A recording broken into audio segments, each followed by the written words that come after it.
Hello 11th। आज की class में नया चैप्टर स्टार्ट कर रहे हैं। चैप्टर का नाम है सप्लाई।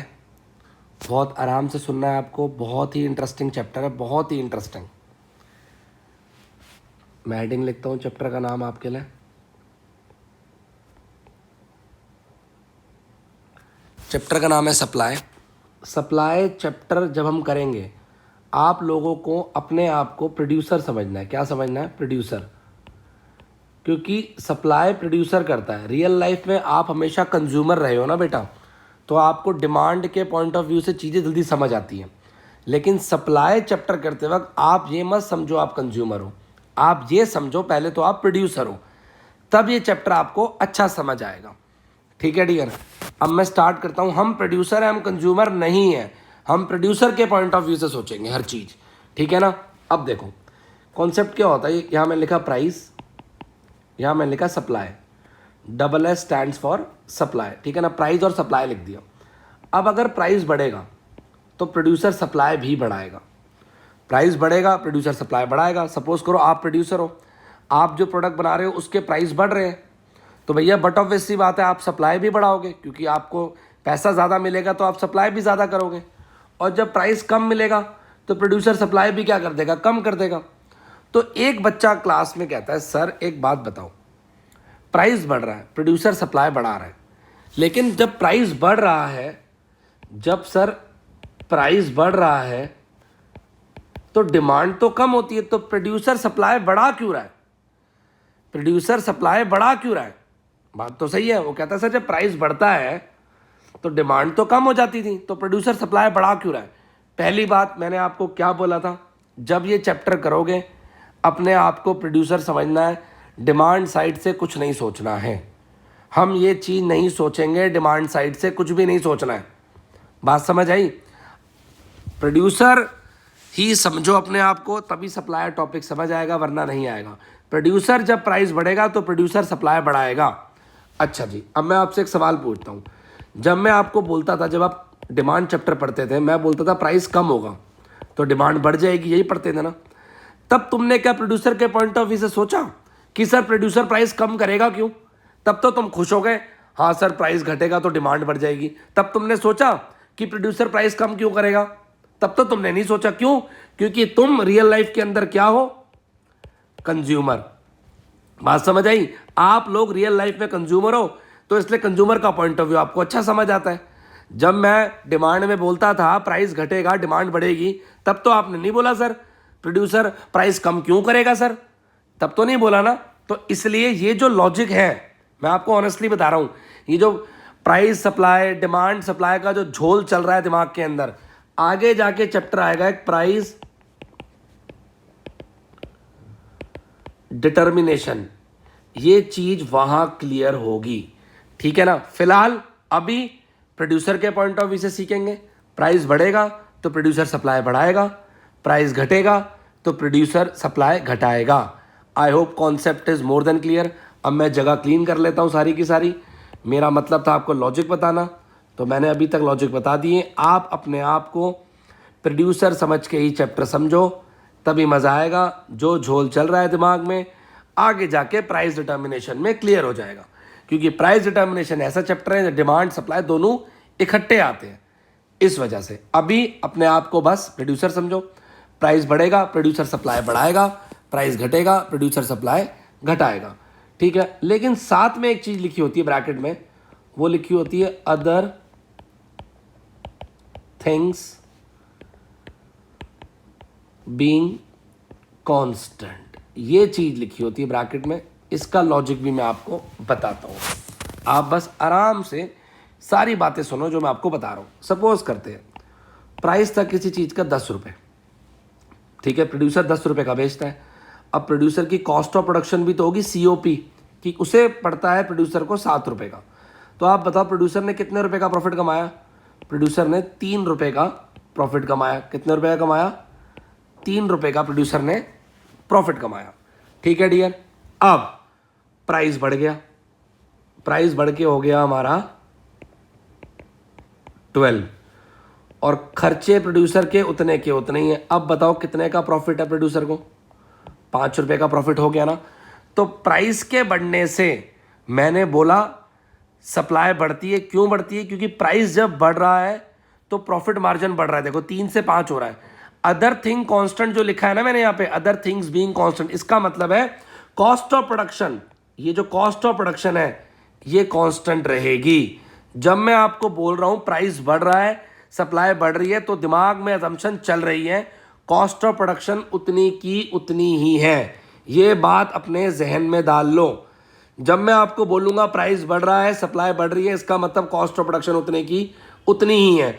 और जब मैं बोल रहा हूं प्राइस घट रहा है, सप्लाई घट रही है, उसको भी चेक करते हैं।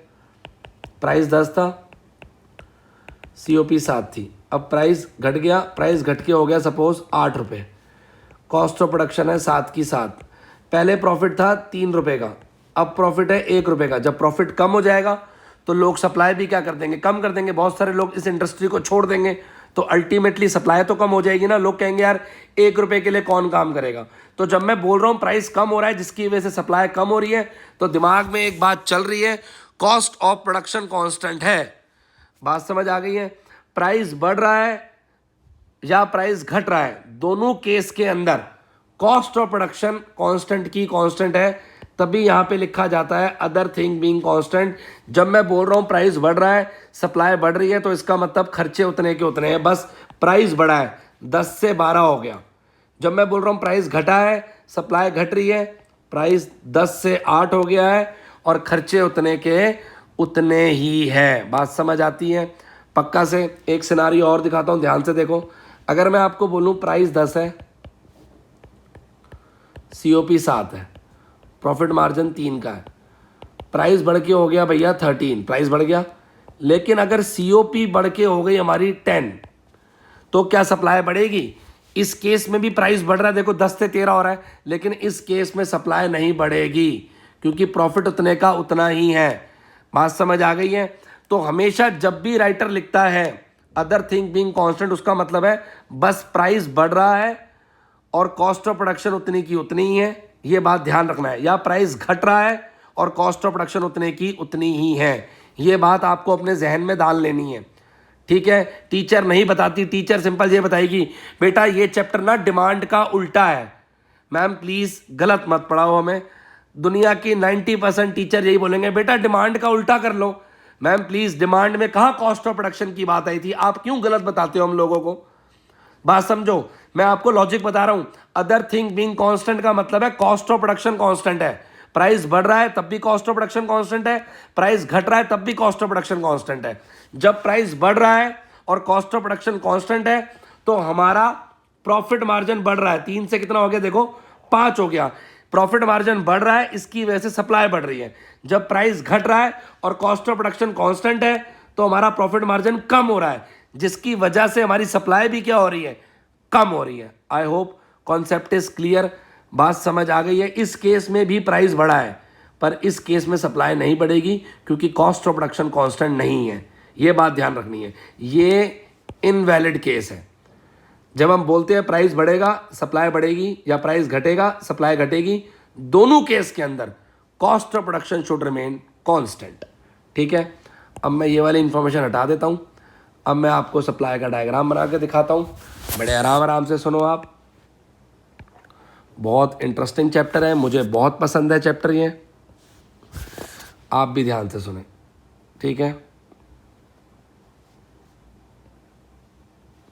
देखो बेटा, OP प्राइस था, उस समय OQ सप्लाई थी। ठीक है? अब प्राइस बढ़ गया। ठीक है? प्राइस क्या हो गया? बढ़ गया। ठीक है जी, मैं प्राइस बढ़ाता हूं जरा। प्राइस बढ़ गया, सप्लाई भी बढ़ गई। ठीक है? प्राइस घट गया, सप्लाई भी घट गई। देखो बेटा, मैं आराम आराम से आपको करके दिखाता हूं। जब ये प्राइस OP से OP1 हुआ है, तो सप्लाई OQ से OQ1 हो गई है। जब मैं बोल रहा हूं ना प्राइस बढ़ रहा है और सप्लाई बढ़ रही है, तो दिमाग में एक चीज है क्या?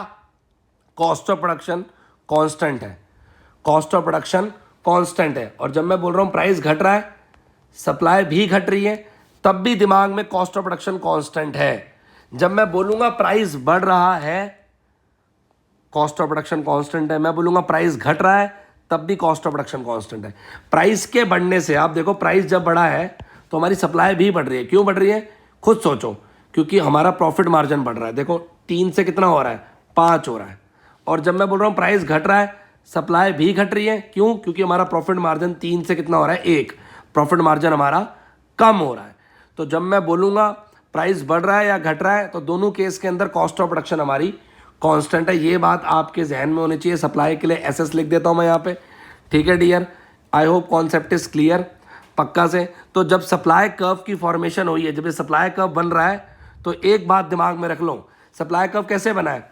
पहले इस प्राइस पे, ओपी प्राइस पे ओक्यू सप्लाई थी, प्राइस बढ़ गया सप्लाई बढ़ गई, प्राइस घट गया सप्लाई घट गई। इन तीनों लोकस को जोड़ के हमारा सप्लाई कर्व आया ना, इन तीनों लोकस को जोड़ के हमारा सप्लाई कर्व आया। वो तो मैंने पहले सप्लाई कर्व इसलिए बना दिया ताकि डायग्राम अच्छा साफ सुथरा बने आप लोगों के लिए, ठीक है डियर।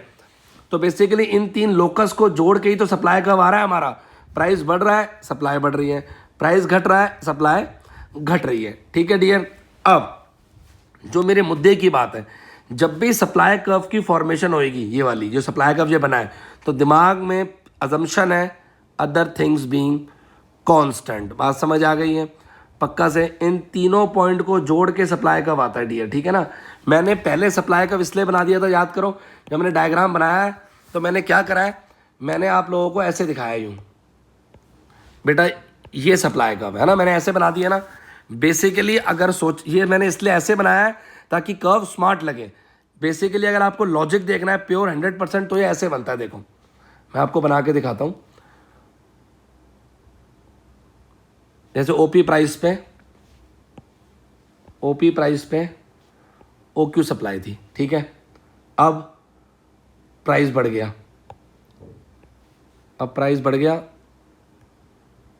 तो सप्लाई भी बढ़ गई, ठीक है डियर।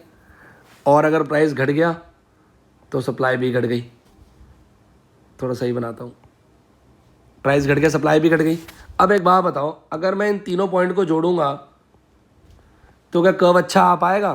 कर्व अच्छा नहीं आ पाएगा ना। देखो प्राइस बढ़ा, सप्लाई भी बढ़ गई, प्राइस घटा, सप्लाई भी घट गई। क्या मैं इन तीनों को जोड़ सकता हूँ? कर्व अच्छा नहीं आएगा ना, कुछ ऐसा चला जाएगा यूँ। तो इसलिए सप्लाई कर्व अच्छा लगे, इसलिए मैंने स्टार्टिंग में सप्लाई कर्व बना दिया था। इसलिए मैंने स्टार्टिंग में ही कुछ ऐसा करके दिखाया आपको। देखो नीचे की तरफ देखो ध्यान से, मैंने पहले ही सप्लाई कर्व बना दिया, ठीक है। फिर मैंने यहाँ पे यूँ कर दिया ताकि आपको डायग्राम क्या लगे, बहुत ही अच्छा और क्रिस्टल क्लियर समझ आए। आई होप कॉन्सेप्ट इज क्लियर पक्का से। आप पहले सप्लाई कर्व ही ड्रॉ करोगे, ठीक है ना डियर। किसको क्या पता आपने पहले क्या बनाया है, आप पहले अपना सप्लाई कर्व ड्रॉ करोगे। फालतू दिमाग लगाने की ज़रूरत नहीं है, जो कह रहा हूँ वैसे ही फोकस करना है आपको, ठीक है। यहाँ लिखा मैंने quantity supply,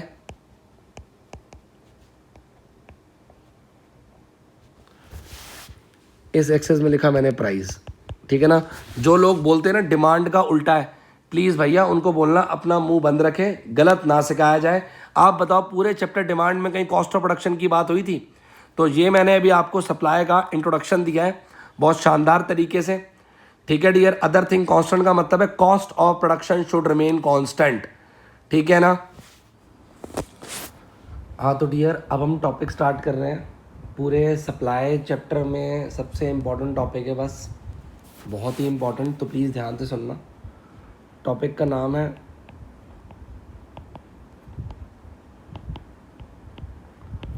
determinants of supply, ठीक है ना। डिटर्मिनेंट्स ऑफ सप्लाई को समझने के लिए आप पहले इसको ये भी कहते हैं, ध्यान से सुनो, फैक्टर अफेक्टिंग सप्लाई के लिए डबल एस लिख रहा हूँ, factor affecting supply for a commodity. इस लाइन का मतलब है कौन कौन सी ऐसी बातें हैं जो सप्लाई को इन्फ्लुएंस करती हैं। और जो लिख रहे हैं मैं इंडिविजुअल सप्लाई की बात कर रहा हूँ, मार्केट सप्लाई की बात नहीं कर रहा हूँ, ठीक है। हम पढ़ रहे हैं कौन कौन सी ऐसी बातें हैं जो किसी कमोडिटी की सप्लाई को अफेक्ट करती है। अफेक्ट का मतलब या तो सप्लाई बढ़ जाएगी या सप्लाई घट जाएगी। ये बात दिमाग में रखनी बहुत ज़रूरी है। अफेक्ट का मतलब है या तो सप्लाई बढ़ जाएगी या फिर सप्लाई हमारी घट जाएगी, ये अफेक्टिंग का मतलब है।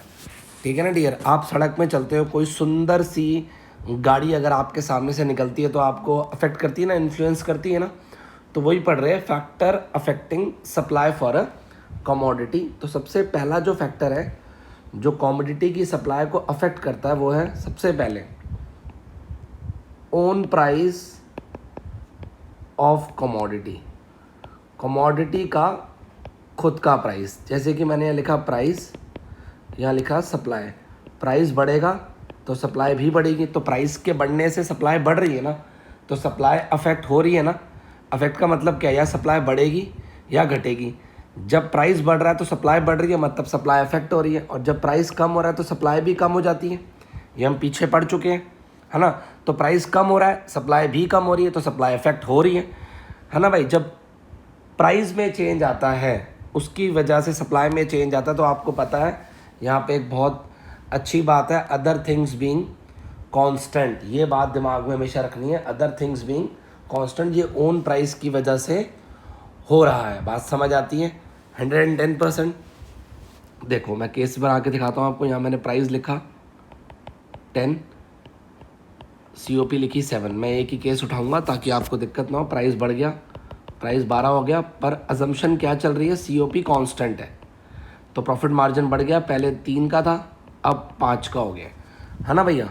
तो ऐसे में हमारी सप्लाई बढ़ जाएगी। तो प्राइस के बढ़ने से 10 से 12 हो गया, तो भैया हमारी सप्लाई भी क्या हो गई है, बढ़ गई है, क्योंकि प्रॉफिट मार्जिन बढ़ गया है। Second case, price 10, COP 7, price कम हो गया हमारा 8 हो गया, COP सेम है, 7 की 7 ही है, तो प्रॉफिट मार्जिन पहले 3 था, अब प्रॉफिट मार्जिन कितने का रह गया, 1 का रह गया। तो भैया ऐसे केस के अंदर हमारी सप्लाई कम हो जाएगी। तो प्राइस जब 10 से 8 हुआ तो प्राइस के कम होने से सप्लाई क्या हो गई, कम हो गई है। तो सबसे पहले जो सप्लाई को अफेक्ट करता है वो है कमोडिटी का खुद का प्राइस, जो सप्लाई को अफेक्ट करता है। प्लीज़ ध्यान से सुनो मेरी बात। कमोडिटी का खुद का प्राइस है जो सप्लाई को अफेक्ट करता है, ठीक है ना। अब factor affecting supply for a commodity पढ़ रहे हैं। अब अगला देखते हैं, ठीक है। सेकंड है हमारा जो सप्लाई को अफेक्ट करता है वो है प्राइस ऑफ इनपुट्स बोलो या फैक्टर्स ऑफ प्रोडक्शन बोलो, ठीक है। बड़े ध्यान से सुननी है आपको मेरी सारी बातें, बिल्कुल आराम आराम से। मैं एक एक केस आपको आराम से करके दिखाऊंगा, ठीक है डियर। इसके अंदर भी हमारी 2 बातें बनेगी। अब ध्यान ध्यान से फोकस करके आपको सुनना है, ठीक है। एक केस बनेगा decrease in price of FOP, factors of production, ठीक है। पार्टीशन कर देता हूँ बीच से। अब आराम से सुनना है आपको। मैंने लिखा प्राइस 10 है, ठीक है डियर। COP हमारी है 7, प्रॉफिट मार्जिन कितने का है, 3 का है, ठीक है। अब सपोज करो प्राइस तो प्रोडक्ट का 10 का 10 ही है, और इस बार क्या हुआ है, जो हमारी कॉस्ट ऑफ प्रोडक्शन है डियर वो सस्ती हो गई है। मतलब हमारी लेबर सस्ती हो गई, हमारा रॉ मटेरियल सस्ता हो गया, तो हमारे खर्चे कम हो जाएंगे ना। जो हमारी कॉस्ट ऑफ प्रोडक्शन है वो कम हो जाएगी, है ना। मैंने लिखा भी decrease in price of factors of production. Price किसका है, ये इनपुट्स का, ये ध्यान रखना, ओन प्राइस नहीं है। ये जो price of factors of production लिखा है ये इनपुट का प्राइस है, ठीक है ना डियर। तो प्राइस तो सेम का सेम है। क्या हुआ, हमारी कॉस्ट ऑफ प्रोडक्शन कम हो गई और वो होगी 4 रुपये, ठीक है। अब देखो हमारा प्रॉफिट मार्जिन कितना हो गया, प्रॉफिट मार्जिन तो 6 हो गया, हमारा प्रॉफिट तो बढ़ गया है। इस बार प्रॉफिट क्यों बढ़ रहा है, ध्यान से देखो, क्योंकि हमारे खर्चे कम हो रहे हैं। हमारे खर्चे कम हो रहे हैं इसलिए हमारा प्रॉफिट क्या हो रहा है, बढ़ रहा है। ये बात ध्यान में रखिए। ओन प्राइस सेम है, इस बारी प्रॉफिट बढ़ गया तो अभी भी सप्लाई बढ़ेगी। तो क्या लिखेंगे यहाँ पे, लिखेंगे due to decrease in price of FOP, input के प्राइस है, ध्यान रखना है। इसकी वजह से क्या हुआ, इसकी वजह से हमारी कॉस्ट ऑफ प्रोडक्शन क्या हो गई, कम हो गई, है ना। कॉस्ट ऑफ प्रोडक्शन कम होते ही हमारा प्रॉफिट मार्जिन क्या हो गया, बढ़ गया। प्रॉफिट मार्जिन बढ़ते ही हमारी सप्लाई भी क्या हो जाएगी, बढ़ जाएगी। तो देखो सप्लाई बढ़ गई ना, तो सप्लाई बढ़ गई इसका मतलब सप्लाई क्या हो गई, अफेक्ट हो गई हमारी। ठीक है डियर, आराम आराम से समझना आपको, सप्लाई अफेक्ट हो रही है क्योंकि सप्लाई बढ़ जाएगी, प्रॉफिट मार्जिन तो बढ़ ही गया। केस बी देखो इसके अंदर, increase in price of FOP. ठीक है डियर, प्राइस मैंने 10 रखा, सीओपी मैंने रखी 7, तो भैया प्रॉफिट मार्जिन कितने का, 3 का, प्राइस 10 है। इस बार कॉस्ट ऑफ प्रोडक्शन बढ़ गई और बढ़ के होगी 9 रुपये, तो प्रॉफिट मार्जिन अब कम हो गया, 1 रुपये का प्रॉफिट मार्जिन रह गया, है ना। प्रॉफिट मार्जिन कम हो गया तो सप्लाई भी प्रोड्यूसर क्या कर देगा, कम कर देगा। तो इस बार क्या हुआ है, due to increase in price of input, input मतलब फैक्टर्स ऑफ प्रोडक्शन, इनपुट के प्राइस बढ़ गए मतलब हमारे खर्चे बढ़ गए, इसकी वजह से हमारी सीओपी क्या हो गई, बढ़ गई। इसकी वजह से हमारा जो प्रॉफिट है वो कम हो गया, प्रॉफिट कम हो गया तो हमारी सप्लाई भी क्या हो गई, कम हो गई। तो सप्लाई कम हो गई मतलब सप्लाई हमारी अफेक्ट हो गई है।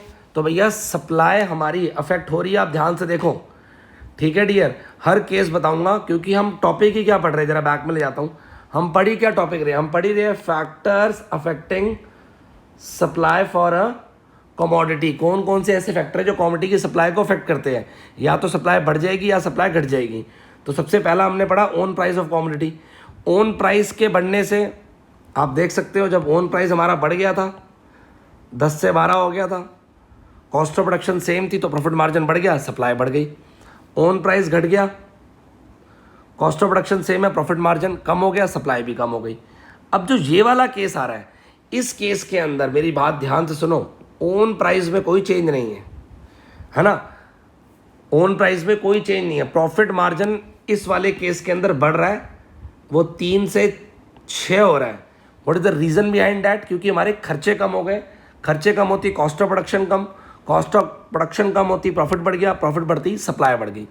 इस केस के अंदर भी देखो ओन प्राइस कांस्टेंट है ना भैया, ओन प्राइस कांस्टेंट है। क्या हो रहा है, खर्चे बढ़ रहे हैं जिसकी वजह से हमारा प्रॉफिट मार्जिन कम हो रहा है, जिसकी वजह से हमारी सप्लाई भी कम हो रही है, सप्लाई भी अफेक्ट हो रही है। ठीक है डियर, हाँ तो डियर अब अगला फैक्टर अफेक्टिंग सप्लाई करते हैं, थर्ड, वो है हमारा स्टेट ऑफ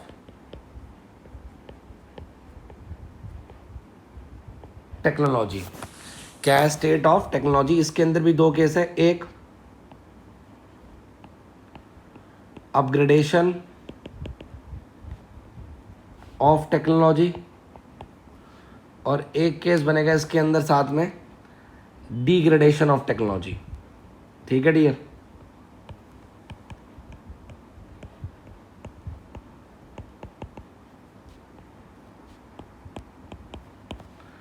ठीक है। अब ध्यान से सुनना, प्राइस हमारा 10 है, सीओपी हमारी 7 है, प्रॉफिट मार्जिन 3 का है। अब सपोज करो प्राइस तो सेम है, टेक्नोलॉजी अपग्रेड हो गई। देखो बेटा, जब टेक्नोलॉजी अपग्रेड होती है ना, 5 स्टार एसी आते हैं, 5 स्टार फ्रिज घर में होते हैं, है ना, रेफ्रिजरेटर घर में होते हैं ना, तो बेटा इनसे जो हमारी कॉस्ट ऑफ प्रोडक्शन है वो कम हो जाती है क्योंकि एक्सपेंसेस हमारे कम होते हैं। अच्छी टेक्नोलॉजी हमारे खर्चे कम करती है, तो जब अपग्रेडेशन ऑफ टेक्नोलॉजी होता है तो हमारे खर्चे कम हो जाते हैं, जिसकी वजह से हमारी कॉस्ट ऑफ प्रोडक्शन कम होकर 4 रह गई, प्रॉफिट मार्जिन बढ़ गया, प्रॉफिट मार्जिन बढ़ गया ना। अब हुआ क्या है, due to upgradation of technology, इसकी वजह से क्या हो, स्टेप बाय स्टेप देखो, सीओपी कम हो गई, प्रॉफिट बढ़ गया, सप्लाई बढ़ गई, तो सप्लाई अफेक्ट हो गई ना, देख पा रहे हो, है ना बेटा। देखो जो हम ये केस पढ़ रहे हैं, स्टेट की स्पेलिंग सही कर देते हैं, जो हम ये केसेस पढ़ रहे हैं अब हम, है ना, अपग्रेडेशन ऑफ टेक्नोलॉजी के अंदर आप देखो हमारे जो प्रॉफिट मार्जिन है वो प्रॉफिट मार्जिन हमारा बढ़ गया है ना, उसकी वजह से सप्लाई बढ़ गई है, सप्लाई अफेक्ट हो रही है। इन केसेस में देखो जो सप्लाई अफेक्ट हो रही है ना, वो ओन प्राइस की वजह से नहीं हो रही है, इन केसेस में ओन प्राइस सेम का सेम है, इन केसेस में ओन प्राइस सेम का सेम है, ये बात ध्यान में रखनी है आपको, इसलिए इतने आराम आराम से एक एक केस करा रहा हूँ आपको, ठीक है। अब मैंने फिर यहाँ लिखा डिग्रेडेशन ऑफ टेक्नोलॉजी। टेक्नोलॉजी जब पुरानी हो जाएगी तो उसके एक्सपेंस बढ़ जाएंगे ना, तो प्राइस तो सेम है पर खर्चे बढ़ गए क्योंकि टेक्नोलॉजी पुरानी हो गई है, रोज मेंटेनेंस मांग रही है, तो प्रॉफिट मार्जिन कम हो गया। तो due to degradation of technology, इसकी वजह से क्या हुआ, हमारी कॉस्ट ऑफ प्रोडक्शन बढ़ गई। कॉस्ट ऑफ प्रोडक्शन बढ़ते ही हमारा प्रॉफिट मार्जिन कम हो गया, और जो हमारी सप्लाई है वो भी कम होगी, तो सप्लाई फिर से अफेक्ट हो गई, ठीक है डियर। तो ये हमारा एक और फैक्टर है जिससे सप्लाई अफेक्ट होती है, वो है स्टेट ऑफ टेक्नोलॉजी, ठीक है डियर, पक्का से। अब मैं आपको फोर्थ सेक्टर की तरफ लेके चलता हूँ। फोर्थ सेक्टर है हमारा गवर्नमेंट पॉलिसी। क्या है हमारा, गवर्नमेंट पॉलिसी। इसके अंदर भी दो बातें, एक सब्सिडीज, पार्टीशन करता हूं, बी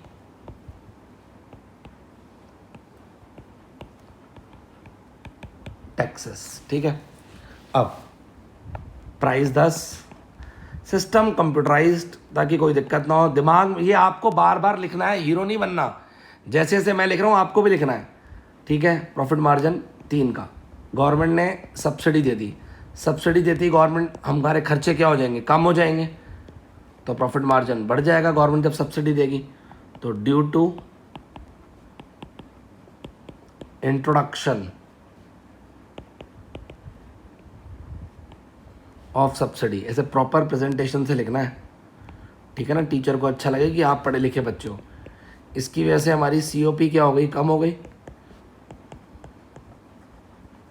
प्रॉफिट मार्जिन क्या हो गया, बढ़ गया, सप्लाई भी क्या हो गई हमारी, बढ़ गई। सिस्टम देखो कितना कंप्यूटराइज्ड है, दिमाग में इमेजेस भी बनेगी। टैक्सेस वाला केस देखते हैं, प्राइस सेम है, टैक्सेस बढ़ती ही कॉस्ट ऑफ प्रोडक्शन बढ़ जाएगी, तो भैया due to introduction of taxes क्या हो गया, COP हमारी बढ़ गई, प्रॉफिट मार्जिन घट गया, इसकी वजह से सप्लाई भी कम हो गई। तो देखो सप्लाई यहाँ भी अफेक्ट हो गई और सप्लाई यहाँ भी अफेक्ट हो रही है। हर केस को अब आराम से देख लो, हर चीज़ को बिल्कुल आराम आराम से देखो। हाँ तो डियर नेक्स्ट फैक्टर देखते हो, सप्लाई को इन्फ्लुएंस करता है, बहुत ही इम्पोर्टेंट है ये, ठीक है ना। ये है prices of other goods. Please बड़े ध्यान से कॉन्सेंट्रेट करके सुनना है इस वाले केस को, ठीक है।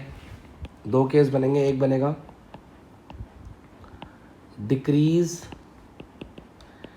इन प्राइस ऑफ अदर गुड, ठीक है। अब बिल्कुल ध्यान से केस सुनना, बहुत इंटरेस्टिंग केस है, ठीक है। अब आप प्रोड्यूसर हो, आप गुड एक्स भी प्रोड्यूस करते हो और आप गुड वाई भी प्रोड्यूस करते हो, आप 2 चीज़ें प्रोड्यूस करते हो। इसका प्राइस 10 है, गुड एक्स का प्राइस 10, COP 7, गुड वाई का प्राइस भी 10 है, COP 7 है। आप 2 चीज़ प्रोड्यूस करते हो, गुड एक्स और गुड वाई। प्लीज़ ध्यान से फोकस करके सुनो, दोनों में प्रॉफिट मार्जिन 3 रुपये का है, ठीक है। बड़े आराम से सुनना है आपको जो मैं आपसे बोलना चाह रहा हूँ, बिल्कुल फोकस करके। अब अचानक से क्या हुआ, आप गुड एक्स भी बनाते हो, गुड वाई भी बनाते हो, अब दोनों में 3 रुपये का मार्जिन कमाते हो। अचानक से जो हमारा गुड वाई है उसका प्राइस कम हो गया और वो हो गया हमारा 8 रुपये, कॉस्ट ऑफ प्रोडक्शन सेम है 7 रुपये, तो गुड वाई अब लेस प्रॉफिटेबल हो गया।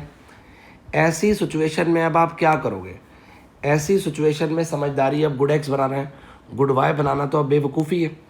देखो अजम्पशन क्या चल रही है, देखो हमारे पास लिमिटेड रिसोर्सेज थे, ठीक है। सपोज करो हमारे पास लिमिटेड रिसोर्सेज थे, मेरी फैक्ट्री में 100 लेबर काम करती थी, प्लीज़ ध्यान से सुनना, जो मैं स्टोरी क्रिएट करता हूँ यही असली मेन चीज़ें होती हैं।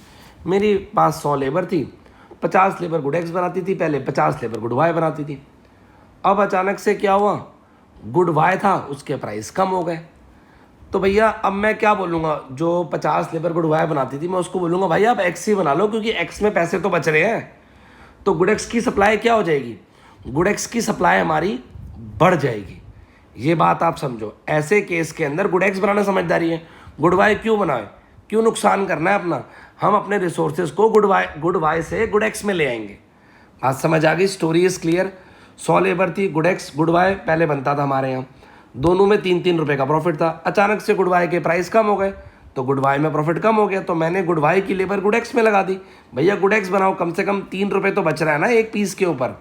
बात समझ आती है पक्का से। अब मैं लेबर वाला एरिया हटा देता हूँ, ठीक है ना। अब हुआ क्या देखते हैं ध्यान से। Due to decrease in price of other good कौन है, वो गुड वाई है ना भाई। अदर गुड कौन है हमारा, गुड वाई लिख दिया मैंने यहाँ पे, ठीक है ना। इसकी वजह से क्या हुआ, जैसे ही डिक्रीज हुआ अदर गुड का प्राइस, तो भैया जो गुड वाई है वो हमारे लिए लेस प्रॉफिटेबल हो गया है और गुड एक्स हमारे लिए मोर प्रॉफिटेबल हो गया है as in comparison to y. तो गुड एक्स मोर प्रॉफिटेबल है ना भैया। तो भैया जो हमारा गुड एक्स है और एक हमारा गुड वाई है, गुड वाई तो हमारा अब लेस प्रॉफिटेबल हो गया और उसके कंपैरिजन में देखा जाए तो गुड एक्स तो मोर प्रॉफिटेबल है।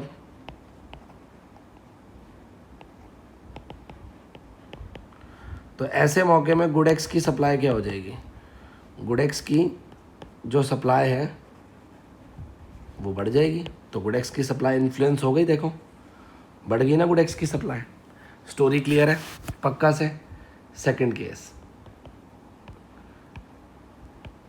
Increase in price of other good.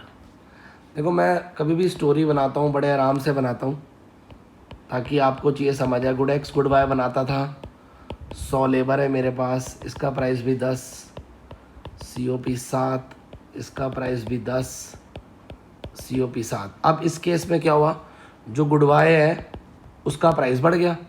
तो भैया ऐसी सिचुएशन में तो गुड वाई में प्रॉफिट मार्जिन बढ़ गया, गुड वाई में प्रॉफिट मार्जिन बढ़ गया। ऐसी सिचुएशन में अगर ध्यान से देखा जाए तो हमारा गुड वाई में प्रॉफिट मार्जिन बढ़ गया है। ऐसी सिचुएशन में तो गुड वाई बनाना समझदारी है ना भैया। देखो ध्यान से आप, यहाँ प्रॉफिट पहले 3 था, यहाँ भी 3 था। अब जैसे ही गुड वाई के प्राइस बढ़ गए तो good Y is more profitable, है ना भैया। तो अब लिखते हैं हुआ क्या, due to increase in price of good, वो गुड कौन सा है, वो गुड वाई। अब एक गुड एक्स है और एक गुड वाई है। अब गुड वाई तो भैया मोर प्रॉफिटेबल हो गया और गुड एक्स उसके कंपैरिजन में अब लेस प्रॉफिटेबल हो गया। तो ऐसे मौके में जो गुड एक्स है उसकी सप्लाई क्या हो जाएगी भैया, कम हो जाएगी, क्योंकि समझदारी तो अब गुड वाई बनाना है। तो सप्लाई इन्फ्लुएंस हो गई गुड एक्स की, है ना भैया। हमने गुड एक्स की सप्लाई पे इम्पैक्ट देखा है दोनों केस के अंदर। दोनों केस के अंदर हम गुड एक्स की सप्लाई में इम्पैक्ट को चेक कर रहे हैं, ठीक है डियर। तो डियर नेक्स्ट फैक्टर देखते हैं हम। नेक्स्ट फैक्टर है ऑब्जेक्टिव ऑफ द फर्म या फिर गोल ऑफ द फर्म। इसके अंदर कोई रॉकेट साइंस नहीं है। कभी कभार फर्म का ऑब्जेक्टिव होता है कि भाई उसको मार्केट शेयर कैप्चर करना है, बहुत ज़्यादा मार्केट शेयर करना है ना भैया, अपना स्टेटस अपनी प्रेस्टीज बनानी है। तो फिर वो फर्म कभी कभार अपनी सप्लाई को बढ़ा देती है। इसके अंदर कोई कॉन्सेप्चुअल कॉन्सेप्ट नहीं है, बस कभी कभार फर्म चाहती है मार्केट शेयर को बढ़ाना है तो मार्केट में सप्लाई ज़्यादा कर देती है। बात समझ आ रही है कि नहीं आ रही है। इसके अंदर ऐसी कोई रॉकेट साइंस वाली बात नहीं है, ठीक है डियर। तो यहाँ हमारा फैक्टर फैक्टिंग सप्लाई ख़त्म होता है इंडिविजुअल के केस में।